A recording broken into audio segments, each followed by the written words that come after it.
여러분, 이 장면을 보면 손흥민과 토트넘 선수들의 수준 차이를 단번에 알 수 있습니다.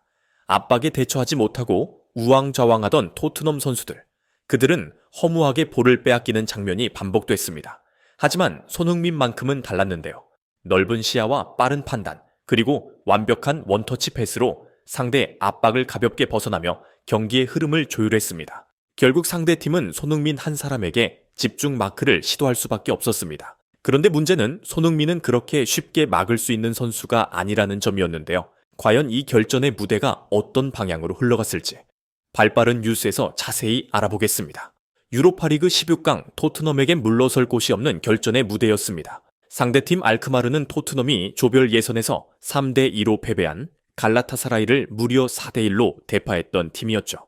심지어 원정 경기인 만큼 토트넘의 상황은 결코 녹록지 않았습니다. 연이은 패스 미스, 흐름을 끊는 턴오버, 좀처럼 볼을 전진시키지 못하며 경기 주도권마저 내줄 위기였죠.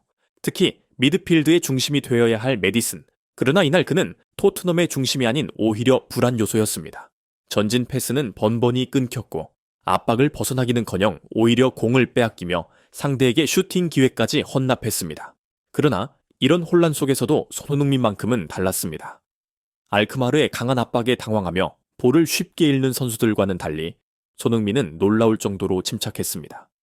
좁은 공간에서도 단 한 번의 원터치 패스로 거침없이 압박을 벗겨냈고 이는 답답했던 토트넘 공격의 유일한 활로가 되었습니다.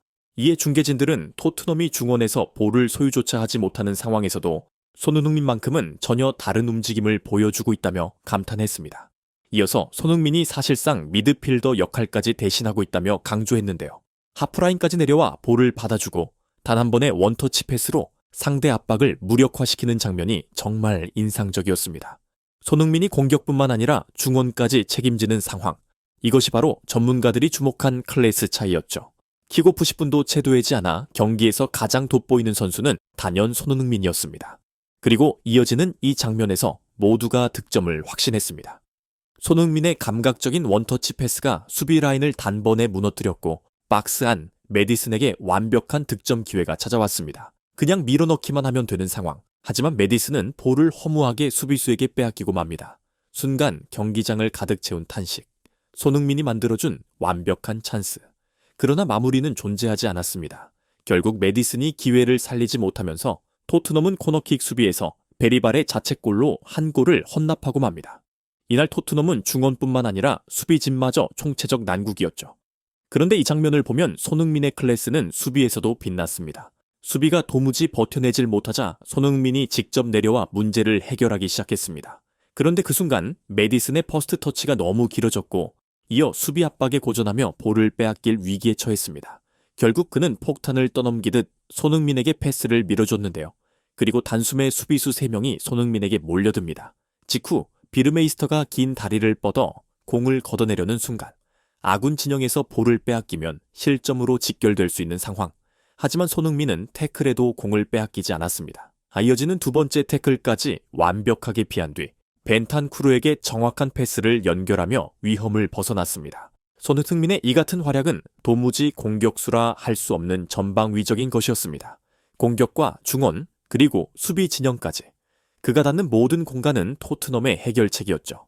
팀이 흔들리고 위기에 빠질 때마다 손흥민은 언제나 가장 먼저 달려와 문제를 해결했습니다. 원터치 패스로 압박을 벗어나며 공격의 숨통을 틔우고 수비가 무너지면 스스로 내려와 위기를 막아냈습니다. 그야말로 혼자서 팀 전체를 이끌고 있는 상황. 이런 선수가 과연 또 있을까요? 중계진조차 손흥민의 클래스는 이 경기의 수준을 뛰어넘고 있다고 표현할 정도였죠. 그리고 이 장면, 손흥민 혼자 모든 걸 다 했다는 말밖에 달리 표현할 길이 없었습니다. 하프라인 근처에서 볼을 받아 직접 압박을 풀어내고 이어서 놀라운 스프린트로 상대 진영을 순식간에 파고들었죠. 분명 뒤에서 출발했던 손흥민인데 단 몇 초 만에 박스 앞까지 달려와 있었습니다. 당황한 알크마르 수비진 전체가 오직 손흥민 한 명에게 집중됩니다. 하지만 문제는 여기서부터였습니다. 이때 메디슨은 어디에 있었을까요? 그는 분명 손흥민 뒤에 있었는데 천천히 걷느라 올라오지도 않았습니다. 이러한 상황, 결국 손흥민 혼자 슈팅까지 만들어야 했던 것이죠. 수비부터 볼 운반, 그리고 마무리까지 정말 모든 것을 혼자서요. 결국 수비수가 일제히 달려드는 상황에서도 찬 슈팅은 뜨고 말았습니다. 중계진들은 깊은 탄식을 내뱉었습니다. 이날 토트넘에서 손흥민을 도와줄 제대로 된 동료 단 한 명이라도 있었다면 지금 이 장면은 득점으로 끝났을 것이라고요. 그도 그럴 것이 존스는 무리한 드리블로 찬스를 망치거나 두 팔을 번쩍 들며 패스만 요구할 뿐이었습니다. 마티스텔 역시 턴오버를 반복하거나 역습 템포를 끊으며 팬들의 혈압을 올렸기 때문이죠. 경기 흐름이 완전히 알크마르 쪽으로 넘어간 상황. 토트넘은 분명 흔들리고 있었습니다. 하지만 이때 토트넘을 다시 일으켜 세운 건 다름 아닌 주장 손흥민의 리더십이었습니다.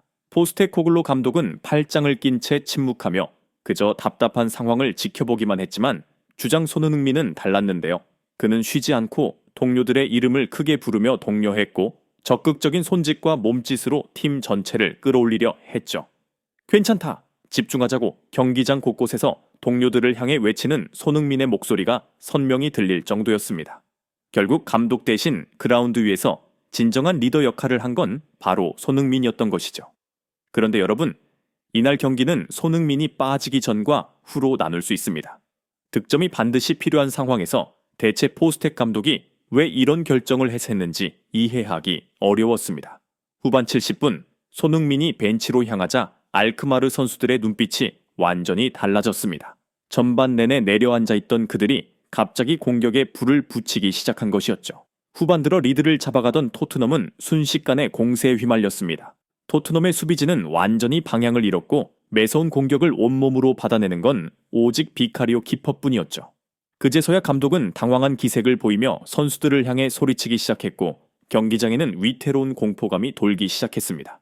결국 이후 토트넘은 너무나 허무하게 무너졌는데 만약 손흥민이 떠나면 토트넘이 어디까지 추락할 팀인지 확실히 보여준 순간이었습니다. 실제 통계 역시 이를 증명했습니다. 손흥민이 있을 때와 없을 때 토트넘은 완전히 다른 팀이었습니다. 점유율은 물론 그가 빠진 이후 토트넘은 아예 파이널 서드로 진입 자체를 하지 못했는데요. 사실 그냥 경기를 포기한 수준이었죠. 그런데 가장 충격적인 건 바로 상대팀의 반응이었습니다. 손흥민이 그라운드에 있는 동안 상대팀은 100패스를 무려 20일에나 했습니다. 하지만 손흥민이 빠지자 100패스 횟수는 고작 7호에 더 이상 토트넘을 두려워하지 않았다는 뜻이었죠. 모두가 포기한 순간에도 끝까지 클래스를 증명해내는 선수, 그가 바로 손흥민이었습니다. 이상 발빠른 뉴스였습니다. 구독과 좋아요는 영상 제작에 큰 힘이 됩니다.